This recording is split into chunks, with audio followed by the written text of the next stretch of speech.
Hello guys. ମୁଁ ଶୈଳେନ୍ଦୁ ଆପଣଙ୍କୁ ସ୍ୱାଗତ କରୁଛି ମୋର ଆଉ ଏକ ନୂଆ ବ୍ଲଗକୁ। ଆଜିର ବ୍ଲଗଟି ଟିକେ ଖାସ୍ ହେବାକୁ ଯାଉଛି କାରଣ ଆପଣମାନେ ଦେଖନ୍ତୁ ଯେ ମୋର ବିଷୟବସ୍ତୁ ଥିଲା ମଦ, ସିଗାରେଟ୍ ଆଉ ଗୁଟଖା ଠାରୁ ମୋବାଇଲ ଫୋନ୍ ବ୍ୟବହାର କରିବା ଆଜିକା ଡେଟ୍ରେ ବହୁତ ମାରାତ୍ମକ ହେଇଗଲାଣି। ନିଶା, ଅଧିକ ନିଶା। ତେଣୁକରି ମୁଁ ମୋ ବିଷୟବସ୍ତୁକୁ ଯିବା ପୂର୍ବରୁ ଆପଣମାନଙ୍କୁ କିଛି ଜିନିଷର ଇଣ୍ଟ୍ରୋଡ୍ୟୁସ୍ କରିବି। ମୁଁ ଯୋଉଠି ଆପଣଙ୍କୁ ସୁଟିଂ କରୁଛି ଏଇଟା ମୋ ନିଜ ବେଡରୁମ୍। ମୁଁ ଏଠି ମୋର ଦୈନନ୍ଦିନ ଜୀବନର ସବୁ କିଛି କାର୍ଯ୍ୟ କରେ। ଆପଣଙ୍କୁ ଦେଖେଇବି ଯେ କେମିତି ଛୋଟ ସେଟଅପଟି ମୋର। ଆପଣମାନେ କମେଣ୍ଟ ମାଧ୍ୟମରେ ଜଣେଇବେ ଯେ ମୋ ସେଟଅପ୍ ଆପଣଙ୍କୁ କେମିତି ଲାଗିବ। ପ୍ରଥମତଃ ଦେଖେଇବି ମୋ ରୁମର ଇଣ୍ଟେରିୟର କାମ। ଏଇଟା ମୋ ରୁମର ଗୋଟେ ଛୋଟ ସିନେ ଟାଇପର ଲଗେଇଛି।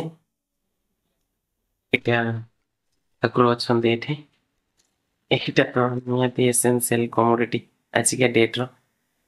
ଆଉ ରୁମରେ ମୋର ପ୍ଲାଣ୍ଟେସନ ହେଇଛି ଏମିତି, କାରଣ ଗଛ ହିଁ ଜୀବନ।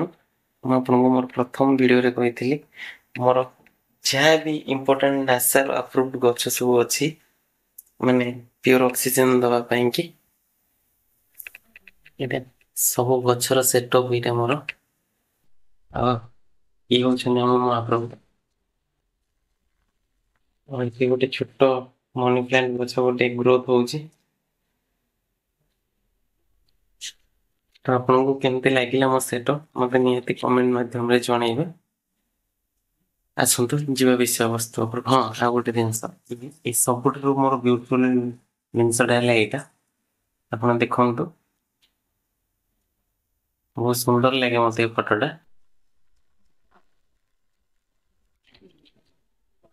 ଆଉ ବି ଗୋଟେ ଫଟୋ ଅଛି ଆପଣ ମାନଙ୍କ ପାଇଁ, ଇଏ ଆମ ବୁଦ୍ଧ ଦେବ। କାରଣ ଏସବୁ ମୋର ନୂଆ ସେଟଅପ୍ ହେଇଛି। ଆପଣ ମାନେ କମେଣ୍ଟ ମାଧ୍ୟମରେ ଜଣେଇବେ କେମିତି ଲାଗୁଛି ମୋ ରୁମଟି। ଏଇଟା ମୋ ଷ୍ଟଡି ଟେବୁଲ।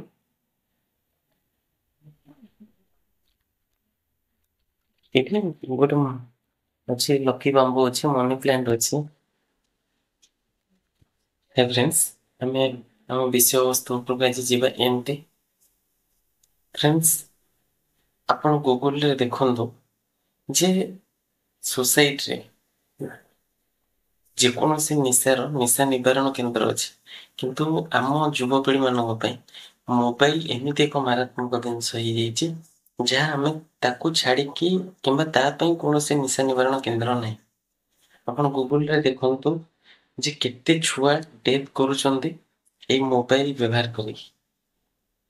ମୁଁ ଆଜି ସଂକ୍ଷେପରେ ମୋର ଏଇ ବିଷୟଟି ଆପଣଙ୍କୁ ବୁଝେଇବା ପାଇଁ ଚାହିଁବି ଯେ ଏଇ ନିକଟତରେ ୟୁଏସ ରେ ଗୋଟେ ଏମିତି ଗୋଟେ ଛୁଆ ମୋବାଇଲ ଆଡିକ୍ସନ ହେଇଯାଇଥିଲା, ଯାହାର ମା କାଶି କାଶି ତଳେ ପଡିକି ହେଲ୍ପ ମାଗୁଛନ୍ତି, କିନ୍ତୁ ଛୁଆ ମୋବାଇଲ ରୁ ବାହାରକୁ ଆସି ପାରୁନି କି ତା ମାଆଙ୍କୁ ବଞ୍ଚେଇ ପାରିଲାନି, ଯୋଉଥିଫଳରେ ତାର ମାଆଙ୍କର ବହୁମୂଲ୍ୟ ଜୀବନଟି ଚାଲିଗଲା।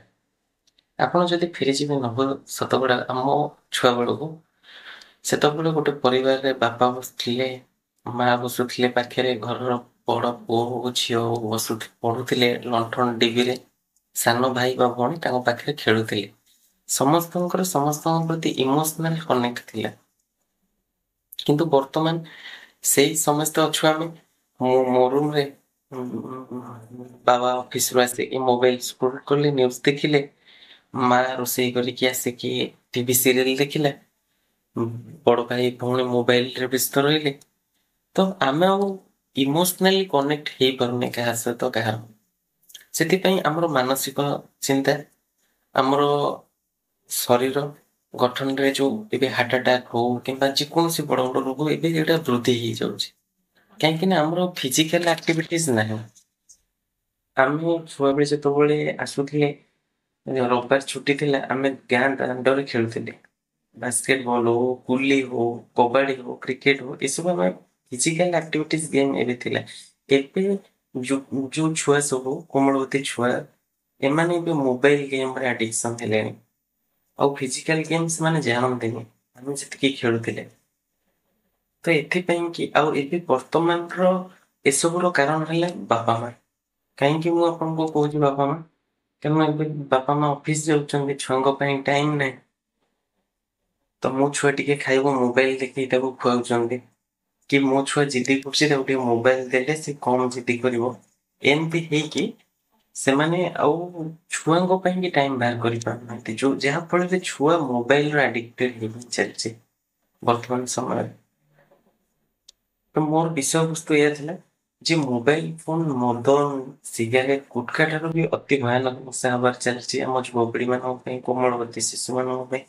କାରଣ ଆମ ପାଖରେ ସମୟ ଠିକ ଅଛି, କିନ୍ତୁ ଆମେ ମୋବାଇଲ ସହିତ ଏତେ ଲିଙ୍କ ଆମର ହେଇଗଲାଣି, ଆମେ ମୋବାଇଲ ବିନା ବଞ୍ଚିବା ଆମକୁ ଅସମ୍ଭବ ଲାଗିଲାଣି।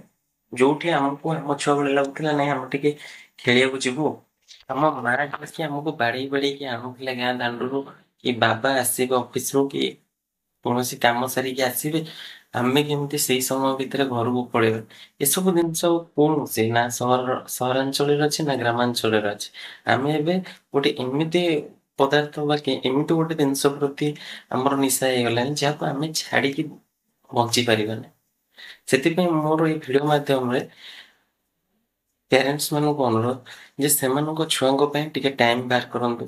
ଖାଇବାକୁ ଦେଲା ବେଳେ ଆମେ ଯେମିତି ଖାଇଲା ବେଳେ ଆମ ଆଈମା ଆମକୁ ଆଈମା କାହାଣୀ ଶୁଣଉଥିଲା, ମା ଆମକୁ ତାର କାହାଣୀ ଶୁଣଉଥିଲା, ଯେ ସେମିତି କିଛି କାହାଣୀ ଶୁଣିବା ଦ୍ଵାରା ଛୁଆଙ୍କର ଗପ ପ୍ରତି ମନ ବଢିବ, ବହି ପଢିବା ପାଇଁ ମନ ବଢିବ।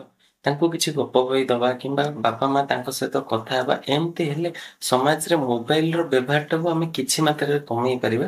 ତାପରେ ଆମେ ସମସ୍ତେ ଚେଷ୍ଟା କଲେ ନିଶ୍ଚିନ୍ତ ଆମେ ଏଥିରୁ କୌଣସି ନିଶାର ଆର କିଛି ଆମକୁ ଆଣ୍ଟିଡୋଟ ଦରକାର ନାହିଁ। ଆମେ ଚାହିଁଲେ ହିଁ ସବୁ କିଛି କରିପାରିବା। ଯଦି ମୋର ଏଇ ଛୋଟିଆ ବ୍ଲଗ ଟି ଆପଣଙ୍କୁ ଭଲ ଲାଗିଥିବ, ଆପଣ କମେଣ୍ଟ, ଲାଇକ୍, ସବସ୍କ୍ରାଇବ ଏବଂ ସେୟାର କରିବେ।